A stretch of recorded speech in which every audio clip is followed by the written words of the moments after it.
उफ़ तौबा! इतना रश था पार्लर में, क्या बताऊँ। भाई सच्ची बात है, बड़ा कमाती हैं ये पार्लर वालियाँ, कसम से। आलिया ने जो अभी-अभी करीब पार्लर से फेशियल करवा कर आई थी, अपनी जेठानी मलिहा से कहा। तो और क्या, ना सिर्फ बड़ा कमाती हैं, बल्कि समझो मुफ्त की कमाई है इनकी। मलिहा ने आलिया की हाँ में हाँ मिलाते हुए कहा। उस रूप पार्लर वाली गुड़िया ही को देख लो, 40-50 हज़ार रुपए तो बहाना कमा लेती होगी। हालांकि घर में छोटा सा पार्लर है। आलिया खासी तपी हुई थी।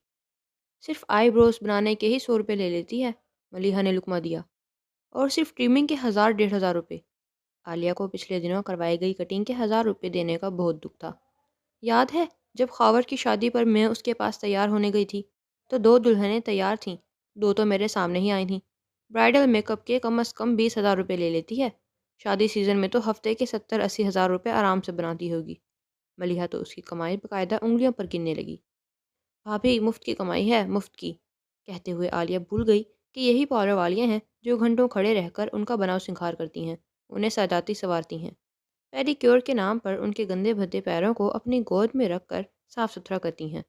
ये सच है कि शादी ब्याह त्योहारों वगैरह पर पार्लर खचाखच भरे होते हैं, मगर यही पार्लर वालियाँ कस्टमर्स को सर्विसेज दे देकर थकन से चूर चूर भी तो हो जाती हैं। भूख प्यास थकन बीमारी, हत्ता कि अपना घर बार सब भुलाए अपने काम में मसरूफ़ रहती हैं। सख्त मेहनत करके रोटी भी कमाती हैं और कस्टमर्स की बातें भी सुनती हैं।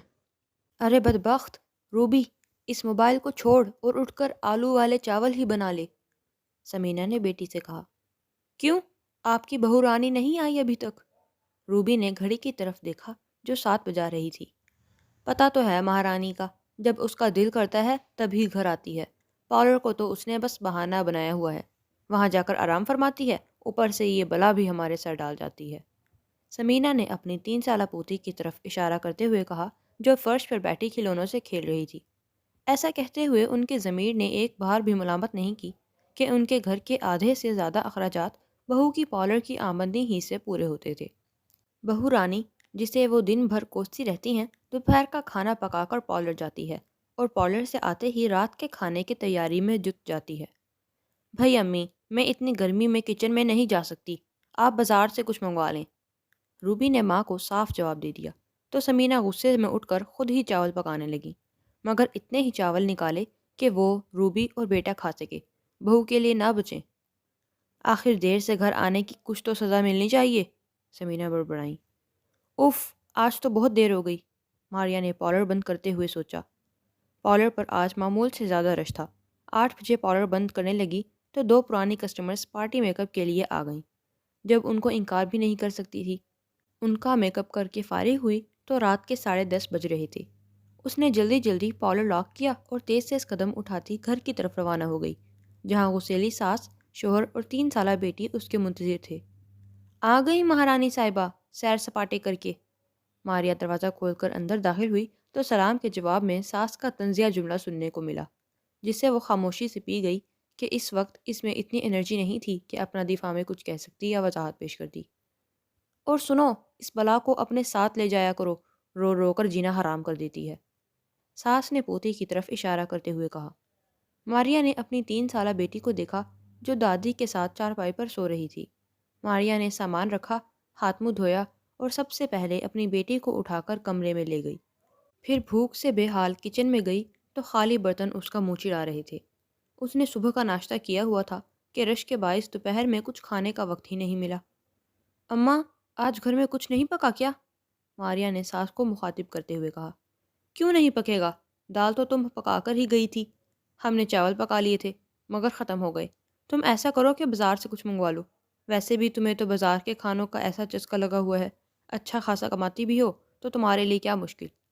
मारिया खामोशी से पलट गई, चाय बनाई और साथ 2 ब्रेड स्लाइस खाकर लेट गई, जबकि शोहर उससे बिल्कुल लाताल्लुक सा अपने मोबाइल में मगन था। मारिया, आज हम नया मकान देखने जाएंगे, नादिर ने अपनी बीवी से कहा। वैसे ये घर भी अच्छा था और मेरे पार्लर के करीब भी था, मारिया ने कहा। अब क्या करें, मालिक मकान को तो ये नहीं कह सकते ना, नादिर ने जवाब दिया। और वो दोनों नया घर देखने चल दिए। हमें आपका घर पसंद है, किराया कितना होगा? नादिर ने पूछा। 20,000 रुपये, मालिक मकान ने जवाब दिया। हमें मंजूर है, आप अगर एग्रीमेंट तैयार करवा लें, नादिर ने कहा। کرایہ کم کرنے کے لیے ذرا بھی بحث نہیں کی، لگتا ہے کافی موٹی اسامی ہے۔ مالک مکان نے دل ہی دل میں سوچا اور پوچھا، آپ کے گھر میں کتنے لوگ ہیں اور آپ کیا کام کرتے ہیں؟ گھر میں ہم دونوں میاں بیوی اور 2 بچے ہیں۔ میری کریانے کی دکان ہے اور میری بیوی کا اپنا پارلر ہے، نادر نے بتایا۔ تو مالک مکان نے کچھ نہ کہا۔ اچھا اب ہم چلتے ہیں، پھر ہمیں بتا دیجیے گا، نادر نے جاتے ہوئے کہا۔ جی، مالک مکان نے کہا۔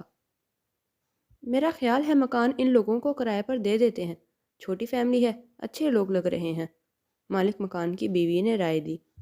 خاک اچھے لوگ ہیں، انہیں تو ہرگز مکان نہیں دیں گے، مالک مکان نے کہا۔ کیوں، کیا ہوا؟ لوگ تو شریف اور سلجھے ہوئے لگ رہے ہیں، بیوی اپنی رائے پر قائم تھی۔ تم نے سنا نہیں کہ اس کی بیوی پارلر چلاتی ہے؟ مالک مکان برہم تھا۔ تو بیوی نے قدرے حیرانی سے پوچھا۔ تو یہ کہ پارلر والیاں اچھی نہیں ہوتیں، ہر وقت سجی سوری رہتی ہیں، لہک لہک کر اپنے کام نکلواتی ہیں، مالک مکان نے وضاحت پیش کی۔ ایسی تو کوئی بات نہیں، پارلر میں کون سے مرد آتے ہیں، میں بھی تو پارلر جاتی ہوں۔ بیوی اس منطق پر حیران ہی رہ گئی۔ ارے رہنے دو، تمہیں کیا پتا، تم تو سیدھی سادھی گھریلو عورت ہو، دیکھا نہیں وہ لوگ 20,000 روپے ماہانہ پر کیسے فوراً ہی مان گئے۔ ارے ان جیسی عورتوں کی کمائی کا تو کوئی حساب ہی نہیں ہوتا، مالک مکان کا لہجہ طنزیہ تھا۔ میری تو سمجھ نہیں آ رہا کہ آپ کی سوچ اس قدر چھوٹی کیسے ہو سکتی ہے۔ پارلر والیاں دن رات جان کھپا کر محنت سے روزی کماتی ہیں، یہ جانتے ہوئے بھی کہ لوگ ان کے بارے میں طرح طرح کی باتیں بناتے جانے کیا کیا سوچتے ہیں، ہمیشہ ہنستے مسکراتے ہوئے دوسروں کو سجاتی سنوارتی ہیں، اپنے باپ بھائیوں شوہروں کا سہارا بنتی ہیں۔ جانے لوگ کیوں بھول جاتے ہیں کہ پارلر والیاں بھی سروسز ہی فراہم کرتی ہیں، بالکل اسی طرح جیسے ڈاکٹرز، وکلاء، اساتذہ یا دیگر قابل احترام و معتبر سمجھے جانے والے شعبوں سے وابستہ افراد فراہم کرتے ہیں۔ بیوی بولتی رہی، مگر مالک مکان طے کر چکا تھا کہ وہ کم کرائے پر کسی کو بھی مکان دے دے گا، مگر ایک پارلر والی کو ہرگز نہیں۔